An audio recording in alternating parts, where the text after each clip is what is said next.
우리 하나님 말씀 히브리서 9장 11절에서 14절 말씀입니다. 우리가 길지 않기 때문에 함께 한 목소리로 읽도록 하겠습니다.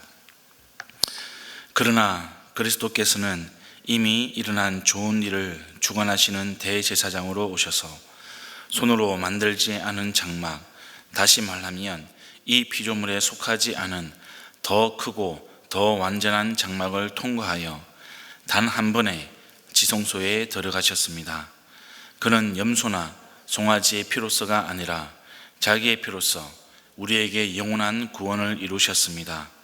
염소나 황소의 피와 암송아지의 죄를 더러워진 사람들에게 뿌려도 그 육체가 깨끗하여져서 그들이 거룩하게 되거든 하물며 영원한 성령을 힘입어 자기 몸을 흠없는 제물로 삼아 하나님께 바치신 그리스도의 피야말로 더욱더 우리들의 양심을 깨끗하게 해서 우리로 하여금 죽은 행실에서 떠나서 살아계신 하나님을 섬기게 하지 않겠습니까?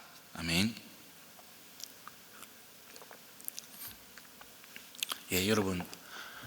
여러분들은 하루하루를 살아가시면서 예수님 한 분만으로 만족하며 살아가고 계십니까? 여러분들은 인생을 살아가시면서 예수 그리스도의 보혈의 피만이 저와 여러분의 살아갈 수 있는 생명, 힘이라고 확신하며 오늘 하루도 살아갈 그런 확신이, 믿음이 있으십니까? 오늘 우리 히브리서 저자는 그것을 저와 여러분에게 도전해주고 있습니다. 아시다시피 히브리서의 독자는 AD 70년경에 로마 제국에 의해서 예루살렘 성전이 파괴되었고 그 파괴된 이후에 소아시아 지역으로 흩어진 그리스도인들입니다. 이 유대인 출신 그리스도인들, 시간이 지날수록 예수님만이 구원의 길이라는 그 확신이 약해지고 있었습니다. 다시 제사라는 것, 다시 율법이라는 것을 붙들고 싶은 그 유혹, 그 마음이 이 사람들 가운데 있었던 거죠. 절기, 할례, 안식일, 구약시대에 강조되었던 것들을 다시 이들은 율법으로 강조하기 시작했습니다. 그들 눈에 보이지 않는 예수님보다 눈에 보이는 희생제사처럼 그런 행위와 과정을 보면서 구원에 더 가깝게 생각했던 겁니다. 눈에 보이는 제사, 행위 중심적인 이런 율법을 강조하면 강조할수록 예수 그리스도, 우리를 구원하신 그 예수님의 구원은 그들의 삶에서 점점 멀어졌던 겁니다. 오늘 본문도 저자가 이런 맥락에서 제사와 율법으로 자꾸 돌아가려 하는 그런 그리스도인들의 잘못된 신앙, 그것을 지적하고 오직 예수님만을 통한 구원을 강조하기 위해서 본문을 기록하고 있는 겁니다. 오늘 히브리서 저자는 유일하신 구원자 예수님이 어떤 분이신지 지금 강조하고 설명하고 있다는 것을 우리가 유념하고 오늘 본문을 살펴보도록 하겠습니다. 먼저 11절에서 12절 말씀인데요. 지금 저자는 그리스도께서 이미 일어난 좋은 일을 주관하시는 대제사장이다, 이렇게 기록을 하고 있습니다. 개역 개정 성경은 이미 일어난 좋은 일, 이것을 장래의 좋은 일이라고 그렇게 번역을 하고 표현을 하고 있습니다. 조금 다르죠. 그 이유는 성경 고대 사본들 원어가 조금씩 달라서 그렇습니다. 어떤 사본은 이미 일어난 좋은 일이라고 번역을 하고요, 또 어떤 사본은 장래의 좋은 일이라고 그렇게 기록을 하고 있습니다. 여러분, 이런 차이는 이 좋은 것이 이미 시작되었으나 아직 완성을 기다리는 그런 특징을 가지고 있기 때문에 그렇습니다. 그럼 여러분, 이 좋은 일은 무엇일까요? 여러분 마음 가운데 딱 떠오르는 것이 있습니까? 금방 마음에 떠오르는 분도 계실 것 같고요, 잘 떠오르지 않는 그런 분도 아마 있을 겁니다. 굳이 힌트를 드린다면 이 좋은 일은 우리가 보기에, 우리가 생각하기에, 우리의 마음에 품기에 좋은 것이 아니라 하나님 보시기에, 하나님 마음에 좋은 것입니다. 영혼 구원인 것이죠. 하나님 나라인 것입니다. 하나님의 형상을 회복하는 겁니다. 저와 여러분이 예수 그리스도 그분을 닮아가는 것, 지금 그것을 좋은 것이라고 히브리서는 우리에게 이야기를 하고 있습니다. 바로 이 하나님께 좋은 일, 하나님 눈에 좋은 일, 하나님 마음에 좋은 일, 이 좋은 일이 저와 여러분에게도 동일하게 좋은 일이 되기를 간절히 소망합니다. 그러면 이 모든 좋은 일을 주관하신 분이 누구시냐? 바로 예수 그리스도. 예수님이 이 좋은 모든 것을 주관하시는 분이라는 것을 지금 히브리서 저자는 강조하고 있습니다. 다른 사람이 있습니까? 다른 방법이 있습니까? 다른 좋은 그 무엇인가가 우리에게 존재하느냐 말입니다. 없습니다, 여러분. 오직 예수 그리스도, 그분만이 우리에게 유일한 좋은 것입니다. 예수님과 함께 새 언약이 도래하였습니다. 우리가 죄의 용서받는 방법이 달라졌습니다. 율법 대신에 예수님이신 거죠. 그리스도인들은 이 땅에 사는 동안 이 새 언약이 주는 축복을 어느 정도 경험할 수 있습니다. 그리고 주님이 다시 오시는 날 우리는 완전하게 그리고 영원히 이 모든 축복을 누리게 될 것입니다. 이것이 어떻게 가능할 것인가? 바로 예수님이라는 겁니다. 이것을 누가 주관하시는가? 바로 예수님이라는 것이죠. 그 예수님이 이 좋은 모든 것을 주관하시고 저와 여러분을 이 땅에서도 이 좋은 것을 맛보게 하시고 그 불완전한 좋은 것을 완전한 좋은 것으로 우리에게 약속하신 분이 바로 예수님이십니다. 그 예수님을 지금 히브리서 저자는 대제사장이라고 표현을 하고 있습니다. 그럼 그러면 대제사장은 어떤 사람인가? 이스라엘 공동체에는 대속죄일이 존재했습니다. 이날이 되면 대제사장은 지성소에 들어갑니다. 그리고 이스라엘 백성들의 죄인들을 대리하여서 하나님 앞에 대신 서게 됩니다. 동시에 죄인들에게는 이 대제사장이 하나님을 대리하는 사람이었습니다. 하나님을 대리하는 중보자였던 거죠. 백성과 하나님 사이에 중보하는 그런 사람이었습니다. 그는 죄에 대한 하나님의 재판, 그 심판하는 자리에 백성들을 대표해서 하나님 앞에 서는 사람이었습니다. 그리고 그 죄인이 정말 진심으로 죄를 회개했는지, 그 죄를 진심으로 버렸는지, 그것을 하나님과 또 백성들 사이에서 하나님의 마음을, 하나님의 그 재판을 백성들에게 알려주는 사람이었습니다. 회중을 위해서 제물을 취합니다. 그 피를 가지고 지성소에 들어갑니다. 그리고 그 지성소 안에 있는 속죄소에 이 피를 뿌립니다. 이 제물의 피 뿌림을 통해서 죄인들은 용서를 받았습니다. 그리고 하나님은 이 이스라엘 백성들을 통해서 하나님 나라를 회복하고 싶어 하시는 계획을 가지고 계셨습니다. 근데 이스라엘 백성들이 타락을 했습니다. 그들의 제사는 더 이상 하나님이 없는 제사가 되었습니다. 그들 공동체 가운데 하나님은 온데간데 없고 오직 그들 가운데는 그들 스스로가 구원하려는 그들이 우상이 되어버리는 그런 잘못된 죄를 범하고 말았습니다. 그리고 이 구약의 제사는 더 이상 인간 재성의 근본적인 문제를 해결하지 못하는 길이 막혀버린 막다른 골목이 되어버렸던 거죠. 율법이 해결하지 못하는 인간의 죄의 근본적인 문제, 이 문제를 하나님은 내버려 두셨느냐? 아니요, 그렇지 않습니다. 완전히 해결하시길 원했습니다. 이런 하나님의 뜻에 순종해서 우리 예수님은 대제사장으로 오셨고요, 우리와 하나님 사이에 다시 중보자가 되어 주셨습니다. 히브리서 기자는 이 중보자에 대해서 손으로 만들지 않은 장막, 이 땅에 없는 완전한 하늘 장막을 통과하셔서 단 한 번에 지성소에 들어가셨다라고 기록을 하고 있습니다. 이 하늘 장막의 본질이 무엇일까요? 하나님의 완전하고도 영원한 임재, 하나님이 백성들과 함께 하시는데 한 번, 두 번 함께 하시는 것이 아니라 영원하게 그리고 완전하게 임재하겠다. 내가 너희와 함께 하겠다는 것을 지금 말씀을 해주고 있는 겁니다.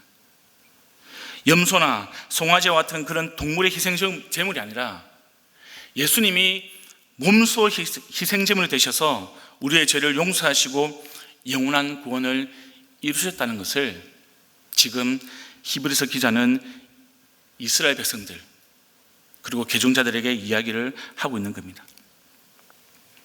사랑하는 성도 여러분, 말씀을 읽으시면서 기도하시면서 찬양을 부르면서 하루를 생활하시면서 누군가 대화를 나누며 누군가와 함께 길을 걸어갈 때 함께 가족들을 양육하고 한 공동체에서 생활을 할 때 주님의 임재를 경험하고 계십니까?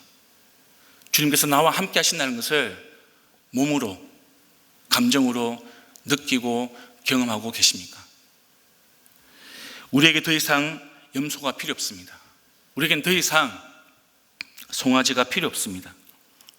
바로 예수님이 우리를 위해서 죽으셨기 때문에 그렇습니다.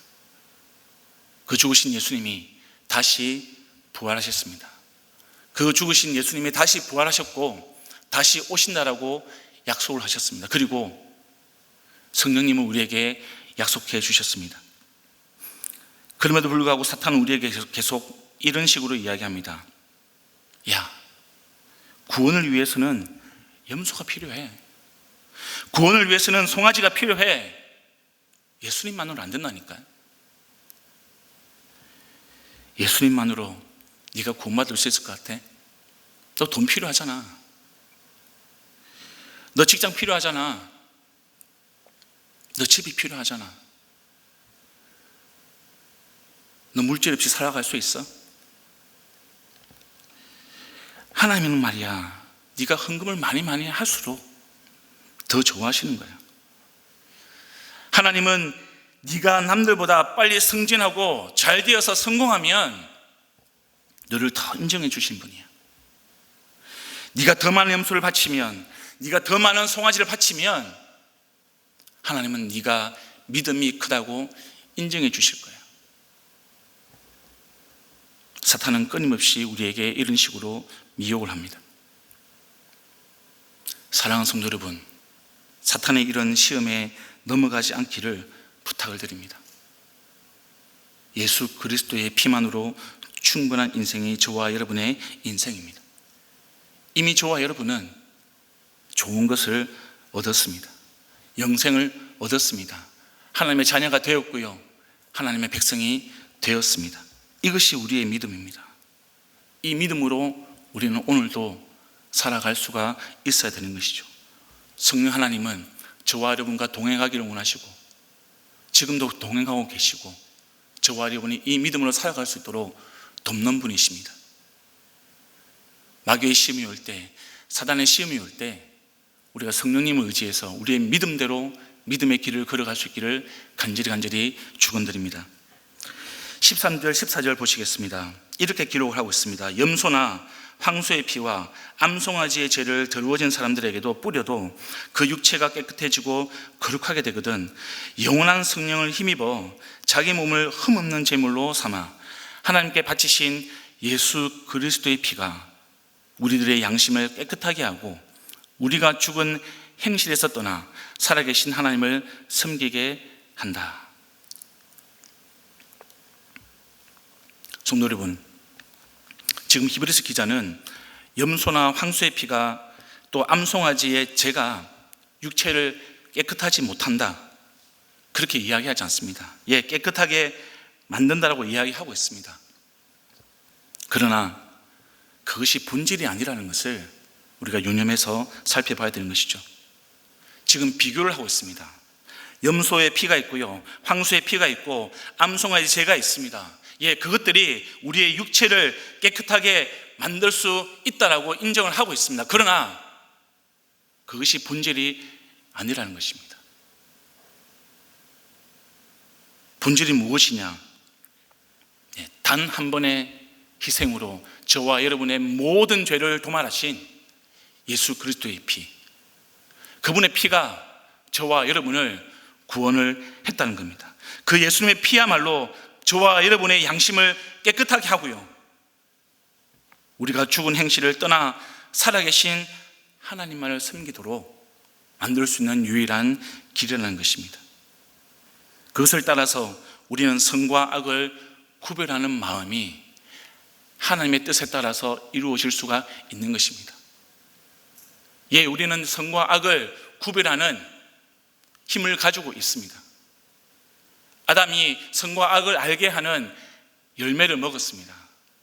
저와 여러분은 선과 악을 구별하는 마음이 있습니다. 그런데 우리의 죄성이 선과 악을 구별할 때에 선을 따르게 하는 것이 아니라 악을 따르게 하는 그런 마음이 바로 죄성인 것이죠. 그것을 우리가 되돌리려면, 그것으로부터 우리가 회복하려면 다른 것이 없습니다. 오직 예수 그리스도, 그분의 피가 저와 여러분에게 선과 악을 구별하는 마음 가운데 선을 택할 수 있도록 하나님께서 인도하시고 도와주실 것입니다. 그리고 동시에 우리가 죽은 행실에 떠나서 살아계신 하나님을 섬기도록 우리 보혜사 성령님께서 영원히 저와 여러분을 인도하신다는 것도 꼭 기억해 주시기를 부탁드리겠습니다. 다시 말씀드립니다. 사랑하는 성도 여러분, 예수님 한 분만으로 우리는 족한 인생입니다. 예수님 한 분만으로 충분한 인생이 저와 여러분의 인생입니다. 세상의 가치가 물밀듯이 저와 여러분에게 다가와서 유혹하고 시험하고 미혹할 때에 저와 여러분이 믿음을 붙들 수 있기를, 저와 여러분이 예수님의 피를 붙들 수 있기를, 저와 여러분이 성령님 안에서 거할 수 있기를 우리 주님의 이름으로 축원드립니다. 이 시간 우리 함께 말씀을 기억하며 기도하기를 원합니다. 하나님, 우리가 예수님 한 분만으로 만족하며 살아가는 인생이 되게 하여 주시고, 우리의 필요가 우리의 우상이 되지 않도록 도와주시옵소서. 하나님께서 우리에게 공급하여 주시는 모든 필요를 통하여서 우리의 시선이 우리의 필요에 머무는 것이 아니라 하나님을 바라볼 수 있도록, 우리를 먹이시고 입히시고 살리시는 예수 그리스도의 그 영원한 안식과 피의 능력 가운데 우리가 거할 수 있도록 도와주시옵소서. 두 번째로 우리 가족을 위해서, 우리 가정을 위해서 기도해 주시길 부탁드립니다.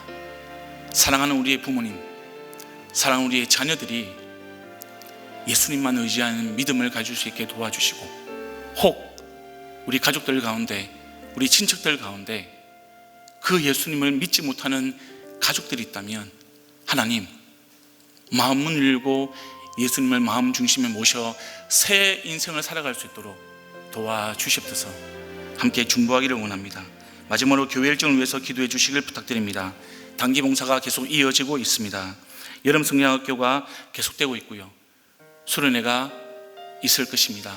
하나님, 이 모든 교회 일정 프로그램을 통하여서 우리를 사랑하시고 우리를 위해서 모든 것을 내어주신 예수 그리스도의 그 은혜가 충만한 시간 되게 도와주시고, 우리 공동체가, 우리 다음 세대가 이것을 통하여서 타협하지 않는 신앙, 이것을 통하여서 오직 예수님이 걸어가신 길을 우리가 믿음으로 걸어갈 수 있도록 우리 공동체 가운데 하나님의 은혜를 한량없이 부어 주시옵소서. 우리 간절하게 기도하시고 가지고 나오신 기도 제목 가지고 계속해서 기도해 나가시겠습니다. 기도합니다.